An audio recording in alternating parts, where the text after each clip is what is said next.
मुंबई के मालाड पश्चिम स्थित स्टेट समित्र मैदान में आयोजित गौग्राम महोत्सव का उद्घाटन महाराष्ट्र के राज्यपाल भगत सिंह कोश्यारी के हाथों संपन्न हुआ।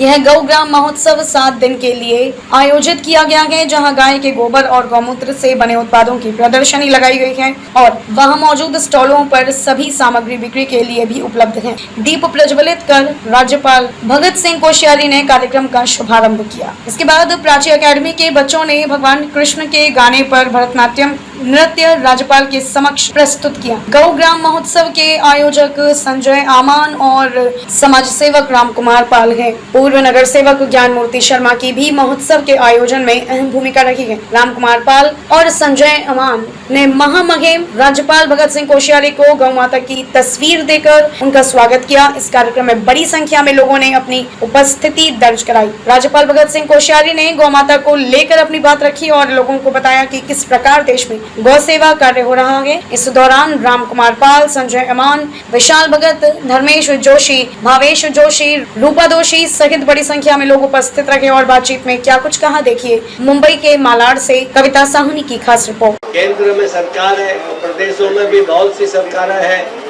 जो ये ध्यान दे रही है, जिनके ध्यान में आ रहा है, जैसे हमारे संजय अमान है, ऐसे बहुत लोग देश में प्रयास कर रहे हैं। संजय को लगता होगा कि मैं ही ऐसा प्रयास कर रहा हूँ, तो ऐसे अनेकों लोग प्रयास कर रहे हैं और देश के अंदर अनेकों गौशालाएं हैं और सरकारी गौशालाओं से अधिक अच्छे हमारे जो स्वयंसेवी संस्थाएं हैं वो उससे कहीं अच्छा काम कर रहे हैं, बहुत अच्छा काम करते हैं। मैंने 20 ऐसी गौशालाएं जहाँ 5,000, 10,000, 6,000 ऐसी गायें पलती है और मैंने ऐसी जगह भी देखा है कि जहाँ मैं ग्वालियर गया था तो वहाँ कोई बढ़िया कमिश्नर कभी आया होगा, उसने सरकारी गौशाला खोल दी और उसकी हालत खराब हो गई। तो बाद में वो आया, उसने हमारे उत्तराखंड और उत्तर प्रदेश में दोनों जगह गंगा के ईश्वर एक हमारे बहुत अच्छी गौशाला चलाते हैं भागीरथी धाम के, इधर भी 5-6 हजार है, उधर भी उससे ज्यादा गायें हैं। तो उनसे कहा कि साहब हमसे तो मैं संभलता नहीं, अब मेरे बात के कमिश्नर ध्यान देते नहीं और वहाँ के कॉर्पोरेटर, यहाँ भी कोई आई थी, बुरा मत मानना, हाँ, उन्होंने कहा कि वहाँ के कॉर्पोरेटर मेयर भी ज्यादा ध्यान देते नहीं, तो आप इसको अपने हाथ में ले लीजिए। तो सरकारी वो जो गौशाला थी वो उन्होंने उनके हाथ में दे दी और 1 वर्ष बाद जब वहाँ कार्यक्रम किया तो उन्होंने मुझको भी बुलाया, तब मैं सांसद था और हमारे मंत्री जी वही के हैं, रहने वाले केंद्र के मंत्री, उनको भी बुलाया। तो लोगों ने बोला कि साहब 1 साल में ही इन्होंने, स्वामी जी ने काया पलट कर दिया, बोले यहाँ कोई गाय मरती नहीं और यहाँ इतना अच्छा प्रबंध हो गया है।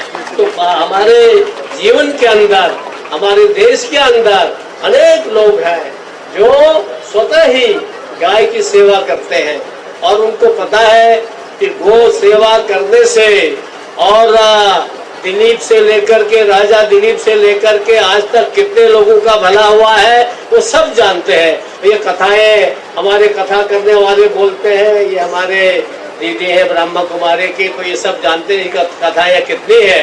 तो इसलिए हम सब लोग गाय के महत्व को तो जानते हैं, महत्व को जानना अलग बात है, पर उसका पालन करना, उसकी गौ से बनी हुई गोमूत्र है, क्या है, गोबर है या जो भी चीजें हैं, उससे बने हुए सामान का हम कैसे उपयोग कर सकते हैं, ये शायद हम बीच में सब भूल गए थे। लेकिन अब धीरे धीरे अनेक लोग ऐसे हैं जो गाय के प्रोडक्ट हैं, उन प्रोडक्ट्स को आगे ला रहे हैं और मुझे प्रसन्नता होती है कि लोग बड़े चाव से उन चीजों को खरीदते हैं। और अब तो गाय का इतना महत्व है, मैं लेटेस्ट बताता हूँ, जो इनको मालूम है, सबको मालूम है, वो नहीं बोल रहा हूँ। हमारे गुजरात के जो राज्यपाल हैं वो कुरुक्षेत्र में एक महाविद्यालय चलाते हैं, तो उनके यहाँ पहले जर्सी गाय थी। जब मैं आज से 20 साल पहले उनके यहाँ गया, जर्सी गाय बहुत सारी, हाथ से नहीं दूते थे, गाय को मशीन से दूते थे, ऐसी गाय थी, इतना दूध था। अब उन्होंने धीरे धीरे वो गाय खत्म करके उन्होंने कहा, अरे कोश्यारी जी हमने समझा तो मैंने गलत कर दिया। तो मैंने बोले कि देसी गाय पालना शुरू किया। अब उन्होंने एक सारे देश के अंदर उनका एक नया अभियान चल रहा है, प्रधानमंत्री जी ने भी उनकी बहुत प्रशंसा की और गुजरात में पुष्कर की योजना को लागू कर दिया है।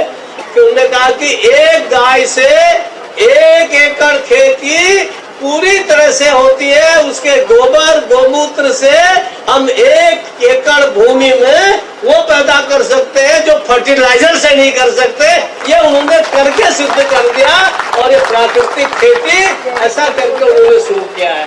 ये मैंने आपको इसलिए कहा कि गाय की महत्ता ये केवल हमको उसके गोमूत्र लेते हैं, उससे फला चीज बना रहे उतना ही नहीं है, बल्कि इस देश को हम कैसे गाय के द्वारा कृषि प्रधान देश कहा जाता है, फिर से हम अपने मूल तत्वों में आकर के मूल जो हमारे सिद्धांत है उन सिद्धांतों आकर के, और सारे दुनिया कहने लगी है कि फर्टिलाइजर नकली चीजें इससे गड़बड़ हो रही है, अब तो जो है सारा प्राकृतिक का जो इकोलॉजी खराब हो रही है, इन्वायरमेंट खराब हो रहा है, तो ये सब ठीक करना है तो निश्चित रूप से हमको जो हमारी परंपरा है, परंपरा माने केवल रूढ़ी नहीं है, नो ऑर्थोडॉक्सी या कोई ऑर्थोडॉक्स नहीं है, लेकिन जो साइंटिफिकली सिद्ध है कि ये सब चीजें सही है, ऐसा सुंदर एक प्रकार का प्रयोग देश के अंदर किया जा रहा है। और आप सबने भाई अमान का सम्मान किया कि उसके कार्यक्रम में आप लोग आए हैं और आप लोगों ने जिन्होंने उनको सहयोग दिया है, मैं सोचता हूँ कि उन लोगों को तो गोपालन के बराबर वैसे ही फायदा मिल गया है, क्योंकि ऐसे काम में सहयोग करना भी बहुत बड़ी बात है। और मुझे लगता है कि हम सब लोग आगे चल करके इस गोपालन में और अच्छा काम करेंगे, सब सहयोग देंगे, क्योंकि पूरा देश और हमारे एक प्रदेश की सरकार तो किसानों से गोबर ही खरीद ले रही है।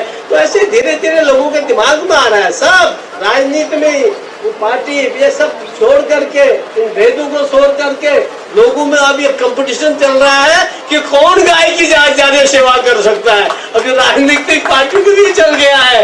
अब जब उनके अंदर ये भाव चल गया है तो निश्चित रूप से हर कोई देश के अंदर गाय की महत्ता को सोचते हुए और उसके जो बने हुए सामान है उसका प्रयोग करेगा। और आप सबसे मेरा अनुरोध है, हम सब भी मिल करके गौ माता का हम कैसे पालन कर सकते हैं। हम घर में गाय नहीं पाल सकते हैं तो जहाँ जहाँ गौशालाएं हैं वहाँ हम उनका कैसे सहयोग कर सकते हैं। जहाँ जहाँ गाय के बनी हुई जो चीजें हैं उन उत्पादों को हम कैसे अपने जीवन में ला सकते हैं, उसके ओर यदि प्रयास करेंगे तो मुझे लगता है कि गाय के पालने के बराबर फल आपको वैसे ही मिल जाएगा। क्योंकि जो गाय पाल रहे हैं और जो गाय से खेती कर रहे हैं उनको प्रोत्साहन मिलेगा। और इसलिए मेरा आपसे निवेदन है, हम सब लोग मिल करके उस दिशा में काम करेंगे। और भाई संजय अमान को मैं बहुत धन्यवाद देता हूँ।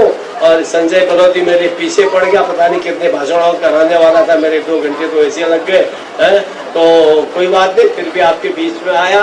मुझे स्वास्थ्य पर थोड़ा रहता है तो इसलिए, नहीं तो मैं पूरा 2 घंटे 3 घंटे भी बैठता।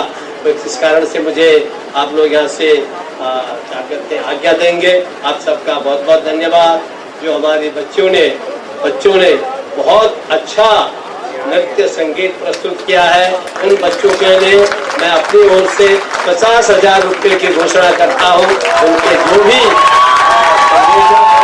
हमारे बीच में आकर के बाद में आकर के वो वहाँ से अपने संस्था के नाम से चेक ले जाएंगे। आप सब लोगों को बहुत बहुत धन्यवाद। जय हिंद, जय महाराष्ट्र।